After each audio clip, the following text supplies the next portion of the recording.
sa pagsilang ng liwanag. Sa dilim ng gabi, sa lamig ng hangin, may sanggol na isinilang, walang kasalanan, walang kasinungalingan. Hindi sa palasyo, hindi sa marangyang tahanan, kundi sa sabsaban, kasama ng hayop at dayami. Doon nagsimula ang kwento ng kaligtasan. Isang tala ang nagningning, mga pastol ang unang nakarinig ng tinig ng mga anghel na nagsasabing, dumating na ang hari ng kapayapaan, ang Diyos na nagkatawang tao, ang pag-ibig na nagbihis ng laman. Hindi ba ito ang hiwaga ng Pasko?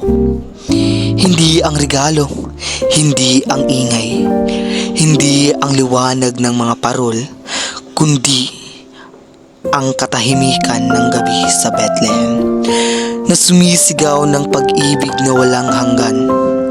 Kaya tuwing sasapit ang Disyembre, huwag natin kalimutan, kaibigan, ang Pasko ay hindi sa bulsa nakikita, hindi sa handaan na susukat, kundi sa pusong marunong magpatawad, sa pusong handang sumamba sa Diyos na isinilang para sa lahat.